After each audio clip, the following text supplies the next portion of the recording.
Style king super star Rajinikanth 22 ವರ್ಷಗಳ ಬಳಿಕ ಮಂಗಳೂರಿಗೆ ಭೇಟಿ ನೀಡಿದರು. ಶಿವಮೊಗ್ಗದಲ್ಲಿ ನಡೆಯುತ್ತಿರುವ ಲಿಂಗ ಚಿತ್ರದ ಚಿತ್ರೀಕರಣದಲ್ಲಿ ಪಾಲ್ಗೊಳ್ಳಲು ಮಂಗಳೂರು ವಿಮಾನ ನಿಲ್ದಾಣಕ್ಕೆ ಬಂದಿಳಿದರು. ಈ ವೇಳೆ ಮಾಧ್ಯಮದವರ ಜೊತೆ ಮಾತನಾಡಿದ super star style king Rajinikanth, ನಾನು ತಮಿಳುನಾಡು ಮುಖ್ಯಮಂತ್ರಿ ಆಗುವುದು ದೇವರ ಇಚ್ಛೆ ಅಂತ ಹೇಳಿದರು.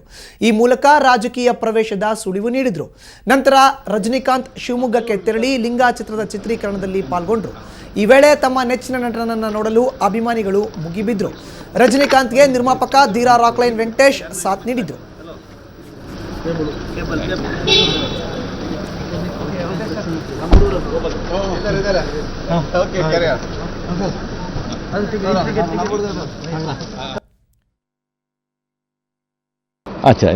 ಇಲ್ಲಿಂದ ನಾವು ಲಿಂಗನಿಗೆ ಹೋಗ್ತಾ ಇದ್ವಿ. ಆ ಲಿಂಗ ಮೇಲೆ ಶೂಟಿಂಗ್ ಇದೆ.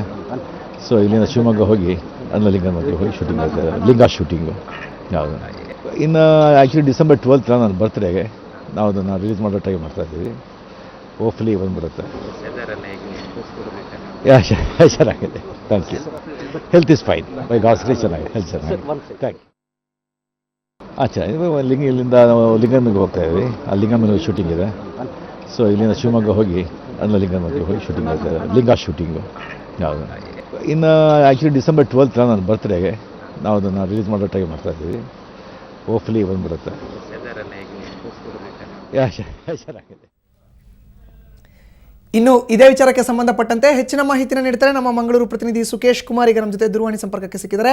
ಸುಕೇಶ್, ಸೂಪರ್ ಸ್ಟಾರ್ ರಜನಿಕಾಂತ್ 22 ವರ್ಷಗಳ ನಂತರ ಮಂಗಳೂರಿಗೆ ಭೇಟಿ ನೀಡಿದ್ದಾರೆ. ಜೊತೆಗೆ ರಾಜಕೀಯ ಪ್ರವೇಶದ ಬಗ್ಗೆ ಕೂಡ ಸುಳಿವನ್ನು ನೀಡಿದ್ದಾರೆ. ಒಟ್ಟಾರೆ ಅವರ ಮಾತಿನ ಸಾರಾಂಶ ಏನು? ಹೌದು, ಇದೇ ಮೊದಲ ಬಾರಿಗೆ ಅಂದ್ರೆ 22 ವರ್ಷಗಳ ಬಳಿಕ ಸೂಪರ್ ಸ್ಟಾರ್ ರಜನಿಕಾಂತ್ ಮಂಗಳೂರಿಗೆ ಆಗಮಿಸಿದ್ದಾರೆ. ಅವರ ಆಗಮನ ಈಗಲೇ ಮೊದಲೇ ಗೊತ್ತಿತ್ತು. ಯಾಕಂದ್ರೆ ಅವರು ಶಿವಮೊಗ್ಗದಲ್ಲಿ ನಡೆಯುತ್ತಿರುವಂತಹ ಲಿಂಗ ಚಿತ್ರದ ಶೂಟಿಂಗ್ 21 ದಿನಗಳ ಶೂಟಿಂಗ್ ನಡೀತಿದೆ. ಅದಕ್ಕೋಸ್ಕರ ಅವರು ಬರ್ತಾ ಇದ್ರು. ಇದಕ್ಕಾಗಿ ವಿಮಾನ ನಿಲ್ದಾಣದಲ್ಲಿ ವಿಶೇಷ ವ್ಯವಸ್ಥೆಯನ್ನು ಕೂಡ ಮಾಡಲಾಗಿತ್ತು. ವಿಮಾನ ನಿಲ್ದಾಣದ ಅಧಿಕಾರಿಗಳು ಅವರನ್ನು ಸ್ವಾಗತಿಸಿದ್ರು. ಸ್ವಾಗತಿಸಿದ ನಂತರ ಅವರಿಗೆ ವಿಶೇಷ ರೆಸ್ಟ್ ರೂಮ್ ಅಲ್ಲಿ ಕೂಡ ಅವರು ವ್ಯವಸ್ಥೆ ಮಾಡಿದ್ರು. ಸುಮಾರು 1 ರಿಂದ 1.5 ಗಂಟೆಗಳ ಕಾಲ ಅವರು ಅಲ್ಲಿ ಅಧಿಕಾರಿಗಳು, ಸಿಬ್ಬಂದಿ ಹಾಗೂ ಸಾಮಾನ್ಯ ನೌಕರರ ಜೊತೆ ಕೂಡ ಚೆನ್ನಾಗಿ ಮಾತುಕತೆ ಮೂಲಕ ಅವರು ಇದು ಮಾಡಿದ್ರು. ಕೆಲವು ಪ್ರಶ್ನೆಗಳನ್ನು ಕೇಳಿದ್ರು, ಕೆಲವರು ಫೋಟೋ ತೆಗೆದ್ರು, ಕೆಲವರು ಆಟೋಗ್ರಾಫ್ ತೆಗೆದ್ರು. ಹೀಗೆ ತುಂಬಾ ಅಂದ್ರೆ ಇಂಗ್ಲಿಷ್, ತಮಿಳಿನಲ್ಲಿ ಕೆಲವರು ಆರಂಭದಲ್ಲಿ ಕ್ವೆಶ್ಚನ್ ಕೇಳಿದ್ರು. ನಂತರ ಕನ್ನಡದಲ್ಲಿ ಸುಲಲಿತವಾಗಿ ಮಾತನಾಡುವ ಮೂಲಕ ಎಲ್ಲರಿಗೂ ಕೂಡ ಅಚ್ಚರಿ ಮಾಡಿದ್ರು. ಮುಖ್ಯವಾಗಿ ಅವರು ತಮ್ಮ ಇಂಟರಾಕ್ಷನ್ ಅಲ್ಲಿ ಅವರು ಹೇಳಿರುವಂತೆ ತಮಿಳುನಾಡಿನ ಸಿಎಂ ಆಗ್ತೀರಾ ಅಂತ ಹೇಳಿ ಕೆಲವರು ಕ್ವೆಶ್ಚನ್ ಮಾಡಿದಾಗ ಅದು ದೈವೇಚ್ಛೆ ಅಂತ ಹೇಳುವ ಮೂಲಕ ತನ್ನ ಮುಂದಿನ ಏನು ರಾಜಕೀಯ ನಡೆ ಏನಿದೆ ಅದನ್ನು ಕೂಡ ಒಂದು ಈ ಸಣ್ಣ ಸೂಕ್ಷ್ಮವಾದ ಸುಳಿವನ್ನು ನೀಡಿ ಈ ಮೂಲಕ ಅಂದ್ರೆ ಮುಂದಿನ ಭವಿಷ್ಯದಲ್ಲಿ ಅವರು ರಾಜ್ಯ ರಾಜಕಾರಣವನ್ನು ಪ್ರವೇಶಿಸಿ ತಮಿಳುನಾಡಿನ ಮುಖ್ಯಮಂತ್ರಿ ಆಗುವ ಸಾಧ್ಯತೆಯನ್ನು ಬಿಚ್ಚಿಟ್ಟಿದ್ದಾರೆ. ಲಿಂಗಂ ಚಿತ್ರದ ಮೂಲಕ ಅವರು ರಾಕ್ಲೈನ್ ವೆಂಕಟೇಶ್ ಜೊತೆ ಅವರು ಮಂಗಳೂರಿಗೆ ಆಗಮಿಸಿದ್ರು. ಅವರ ಅಂದ್ರೆ ಬಿಳಿ ಅಂಗಿ ಮತ್ತು ಬಿಳಿ ಲುಂಗಿ ಜೊತೆ ಸಾಮಾನ್ಯ ಜೊತೆ ಅವರು ಇಂಟರಾಕ್ಟ್ ಮಾಡಿದ್ರು. ಇಲ್ಲಿಯ ವಿಶೇಷವಾದ ಒಂದು ಇಡ್ಲಿ, ಸ್ಮೂತ್ ಇಡ್ಲಿ ಅಂತ ತಗೊಂಡು ಮತ್ತೊಂದು ಇಡ್ಲಿ ಅಂತ ತರಿಸಿ ತಿಂದ್ರು. ಒಟ್ಟಿಗೆ ಒಂದು ಸುಮಾರು 1.5 ಗಂಟೆಗಳ ಕಾಲ ಅವರು ಮಂಗಳೂರು ವಿಮಾನ ನಿಲ್ದಾಣದಲ್ಲಿ ಸ್ಪೆಂಡ್ ಮಾಡಿದ್ರು.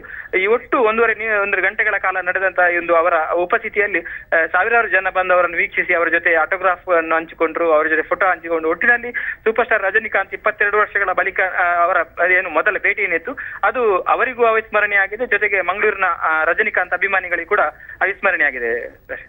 ಸುಕೇಶ್, ಇನ್ನು 22 ವರ್ಷಗಳ ನಂತರ ಅವ್ರಿಗೆ ಮಂಗಳೂರಿಗೆ ಭೇಟಿ ನೀಡಿದ್ರು. ಜೊತೆಗೆ ಇಂಟರ್ನೆಟ್ ಅಲ್ಲಿ ಹೇಳಿರೋ ಪ್ರಕಾರ ನಾನು ಸಿಎಂ ಆಗುವಂತದ್ದು ದೇವರ ಇಚ್ಛೆ ಅಂತ ಒಂದು ಮಾತನ್ನ ಆಡಿದ್ದಾರೆ ಅಂತ ಹೇಳಿದ್ರಿ. ಒಟ್ಟಾರೆ ರಾಜಕೀಯ ಪ್ರವೇಶ ಅತಿ ಶೀಘ್ರದಲ್ಲೇ ಆಗುವಂತ ಒಂದು ಸಾಧ್ಯತೆ ಏನಾದ್ರು ಇದೆಯಾ? ಅವರ ಮಾತಿನ ಅನ್ವಯ ಹೇಗೆ? ಹೌದು, ಖಂಡಿತವಾಗಿ ಅವರು ಈ ಸಂದರ್ಭದಲ್ಲಿ ಒಂದು ಸಂದರ್ಭವನ್ನು ನೆನೆಸಿದ್ರು. ಅಂದ್ರೆ ತುಂಬಾ ವರ್ಷದ ಹಿಂದೆ, ಕೆಲವು ವರ್ಷಗಳ ಹಿಂದೆ ಜಯಲಲಿತಾ ಅವರು ಮುಖ್ಯಮಂತ್ರಿ ಆಗಿದ್ದಾಗ ಇವರನ್ನು ಅವರ ಅಂದ್ರೆ ರಸ್ತೆ ದಾಟುವಂತ ಸಂದರ್ಭದಲ್ಲಿ ಇವರನ್ನು ಕೂಡ ರೋಡ್ ಬ್ಲಾಕ್ ಮಾಡಲಾಗಿತ್ತು. ಆ ಸಂದರ್ಭದಲ್ಲಿ ಯಾರು ಅವರು ರಸ್ತೆ ದಾಟ್ತಾ ಇದ್ದಾರೆ, ಯಾರು ವಿಐಪಿಗಳಿದ್ದಾರೆ ಅನ್ನೋದನ್ನು ಅವರು ಕಾರ್ನಲ್ಲಿ ಇಳಿದು ನೋಡ್ತಾರೆ.